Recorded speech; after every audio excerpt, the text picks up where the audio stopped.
कि अकबर ओवैसी मुसलमान की बात करता। हां करता, बेशक करता। क्यों करता? कभी इस पे भी तो गौर करो।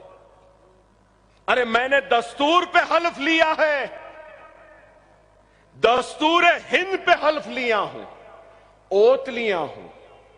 पब्लिक रिप्रेजेंटेटिव के हैसियत से मेरी जिम्मेदारी है, जो पीछे हैं, जो कमजोर हैं, उसका हाथ पकड़ूं और उसको सामने लाऊं। बेशक हिंदुस्तान में गुर्बत का शिकार हिंदू भी है, परेशानी का शिकार सिख भी है, मुसीबत का शिकार ईसाई भी है, लेकिन गुर्बत सबसे ज्यादा मुसलमान में है, तालीम सबसे कम मुसलमान में है, गैर महफूज मुसलमान है। इसलिए मैं उस कमजोर का हाथ पकड़ के सामने ला रहा हूं। जब ये मुसलमान कमजोर आगे आ जाएगा और अगर कोई ब्राह्मण अगर पीछे है तो अल्लाह की कसम अकबरुद्दीन ओवैसी उस ब्राह्मण का हाथ पकड़कर भी उसको सामने लाने की कोशिश करेगा। यह है हमारी सियासत। मगर ये क्या बोलते हैं, अरे मुसलमान मुसलमान मुसलमान। अरे सो कॉल्ड सेक्युलर पार्टियां अगर मुसलमान का काम करते तो मैं मुसलमान मुसलमान नहीं चीखता था। तुम नाकाम हुए, मुझे आना पड़ा। तुमने न सिर्फ मुसलमानों के साथ नाइंसाफी की, तुमने दलितों के साथ नाइंसाफी की, तुमने पसमानदा तबकात के साथ नाइंसाफी। क्या इस असेंबली में अकबरुद्दीन ओवैसी ने अफजलगंज की मस्जिद, बागयाम की मस्जिद, मक्का मस्जिद, अनीसुल गुरबा के साथ साथ क्या लाल दरवाजे की मंदिर का जिक्र नहीं किया? यह सेक्युलरिज्म नहीं दिखता इनको, नहीं दिखता। शिवरात्रि के लिए तातील किसने मांगी? अचलिकास को इमदाद देने की बात किसने की? अइम्मा और मौजनों को तनख्वाह यहां मिल रही है, किसने हासिल किया? हमने हासिल किया। अरे सिर्फ इल्जाम। मजलिस क्या करी? मजलिस बी टीम, मजलिस ऐसा। अरे ये सो कॉल्ड सेक्युलर ताकतें हमको तहफ्फुज देने में नाकाम हुए, हमको रोजी देने में नाकाम हुए, हमको रोटी देने में नाकाम हुए, हमारे बस्तियों को बचाने में नाकाम हुए, हमारे बच्चों को नौकरियां देने में नाकाम हुए, हमारी मां और बहनों की इज्जतों इस्मतों को बचाने में नाकाम हुए, और उसके साथ ही साथ हिंदुत्व की ताकतों को उभरने से, उठने से रोकने में भी नाकाम हुए। क्या नहीं हुए? अगर ये दियानतदारी, ईमानदारी के साथ अगर काम करते तो मुल्क में जो हालात है क्या यह होते? जो आज जो मुल्क को बांट रहे हैं मजहब के नाम पे, क्या वो अनासिर इतने कामयाब होते? क्या ताकतवर होते? अरे इनकी नाकामी है सही वक्त पे, सही वक्त पे अगर इन जालिमों को कानून के जरिए सजा दे दिए होते तो आज हिंदुस्तान को यह दिन देखना ना पड़ता। क्या मेरी बात गलत है? हम पे इल्जाम लगाने वालों, इसका जवाब तुम्हारे पास। अरे तुम एहसान जाफरी को इंसाफ देने में भी नाकाम हुए तो तुम उस एहसान जाफरी के कातिलों को आगे बढ़ने से रोकने में भी नाकाम हुए। हमको तो तुमने कुछ नहीं दिया, इस मुल्क को क्या दिया? महंगाई, बेरोजगारी क्या है? गैस और महंगी हो चुकी, पेट्रोल और महंगा, डॉलर और बढ़ रहा है, सरहदें गैर महफूज है। लेकिन इलेक्शन से पहले बनने वाला चौकीदार अपनी चौकीदारी की टोपी सीटी निकाल के गद्दी पे बैठा है, देख ही नहीं रहा है। आगे क्या है बताइए? कभी चाय वाले बन जाते हैं, कभी चौकीदार बन जाते हैं, कभी फकीर बन जाते हैं। अरे भाई, हमको ना चाय चाहिए, ना चाय वाला चाहिए, ना चौकीदार की सीटी चाहिए, ना चौकीदार की टोपी चाहिए। हमको ना फकीर चाहिए, ना फकीर का थैला चाहिए। हमको एक ताकतवर वजीर आजम चाहिए। वह एक ताकतवर वजीर आजम दे दो, बस यही काफी है। गरीबों के लिए कुछ करने वाला दे दे।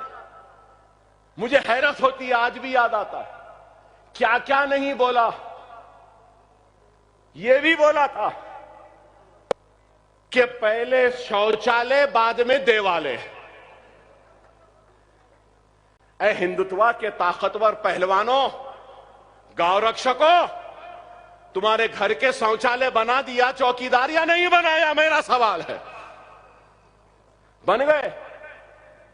ना ही शौचालय बने, ना ही कुछ बना, सिर्फ बातें। कोई बेघर नहीं रहेगा 2022 तक। मिल गए?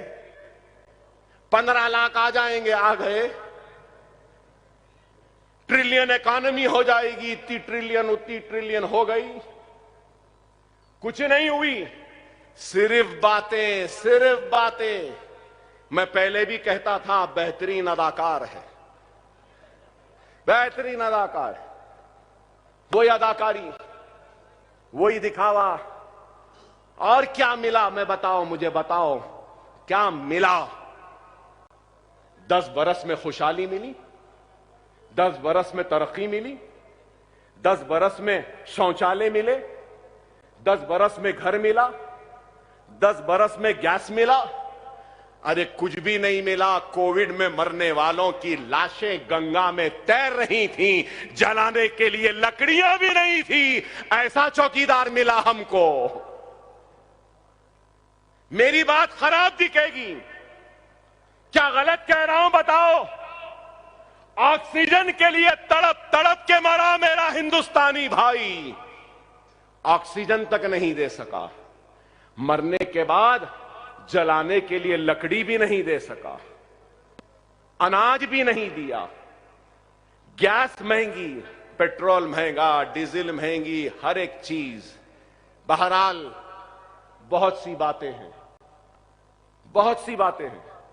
इंशाअल्लाह फिर कभी मुलाकात होगी तो जरूर कहूंगा, लेकिन आपसे यही कहूंगा कि वक्त और हालात की नजाकत को समझो। देखो ये मुल्क कहां जा रहा है। आज हमारी जिम्मेदारी क्या है? जरूरी नहीं है, जरूरी नहीं है कि आज गए और आज ही कामयाबी मिल जाए। फख्र मिल्लत ने काम शुरू किया था, सालार ने जारी रखा, और आज हम नकीब मिल्लत की क़यादत में, सदारत में, वो बीज जो फख्र मिल्लत ने बोया था, उस बीज को फलदार दरख्त बनाया तो सालार ने, और आज हम उसके फल खा रहे हैं। आज नकीब मिल्लत जो बीज बो रहे हैं, नकीब मिल्लत जिंदा नहीं रहेंगे, हम जिंदा नहीं रहेंगे, लेकिन हमारी आने वाली नस्ल उस बीज के उभरे हुए उस फलदार दरख्त के फल जरूर खाएंगे। हम जिंदा नहीं रहे तो कोई बात नहीं, काम तो करना है ना, किसी ना किसी को तो करना है ना। 65 साल पहले कांटों भरा ताज फख्र मिल्लत ने पहना था, तो आज वो कांटों भरा ताज मुसलमानों की क़यादत को बनाने का जो पहना है, तो वो मर्द मुजाहिद नकीब मिल्लत बैरिस्टर असदुद्दीन ओवैसी है।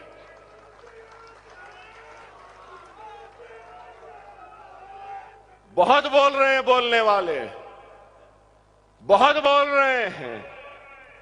बोलो, तुम जितना बोलते बोलो, हमको परवाह नहीं।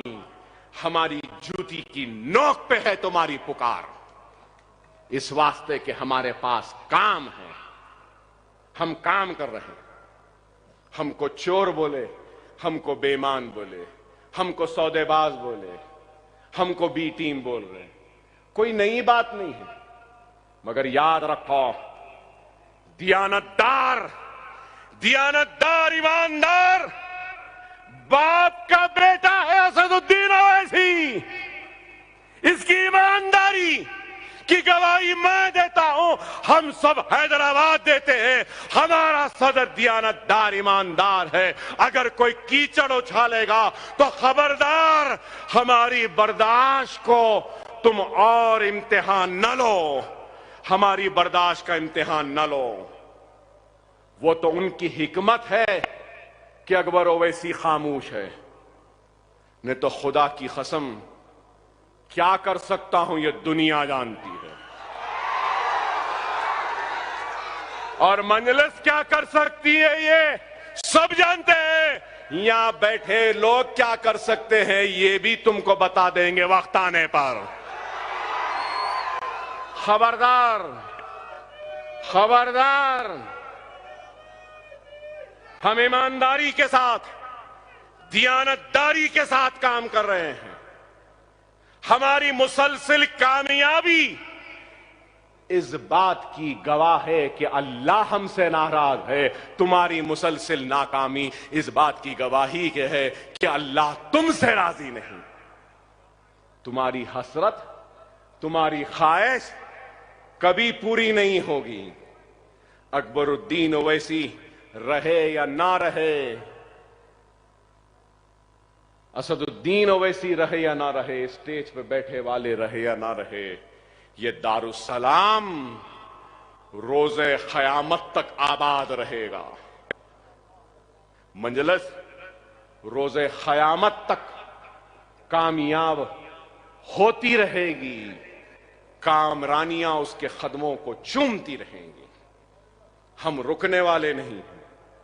अगर कोई समझ रहा है कि इल्जाम लगाने से रुक जाएंगे, नहीं, नहीं रुकने वाले। अगर ये रुकेंगे तो ये चालू हो जाएगा। अगर मैं रुका हूं तो ये चालू हो जाएंगे। बोलते ना वो एक्स्ट्रा चार्ज, हां वो चार्ज अभी है बाकी। जब हुक्म होगा तो फिर ये सिपाही भी निकल पड़ेगा, और जब निकल पड़ेगा तो क्या होगा ये सब जानते हैं। हम सही वक्त पे सही फैसला करने वालों में से हैं। हम अपनी पसंद के मुकाम पे अपनी पसंद के वक्त पे लड़ते हैं। हम तुम्हारी पसंद के मुकाम पे या तुम्हारे वक्त पे नहीं लड़ेंगे। हम हैं तैयार, लश्कर तैयार है, फौज तैयार है, सिर्फ सिपह सालार के हुक्म के इंतजार में है। इंशाअल्लाह मजलिस इत्तेहादुल मुस्लिमीन यूपी फतेह करेगी, गुजरात फतेह करेगी, मध्य प्रदेश फतेह करेगी, राजस्थान फतेह करेगी। आज नहीं करी तो कल करेगी। मजलिस आगे बढ़ रही है, बढ़ते रहेगी। नकीब मिल्लत आप आगे बढ़िए, हम आपके साथ हैं, हमारी दुआएं आपके साथ हैं, हमारी हिम्मत आपके साथ है, हमारा जज्बा आपके साथ है। वाखिर दावाना अल्हम्दुलिल्लाहि रब्बिल आलमीन।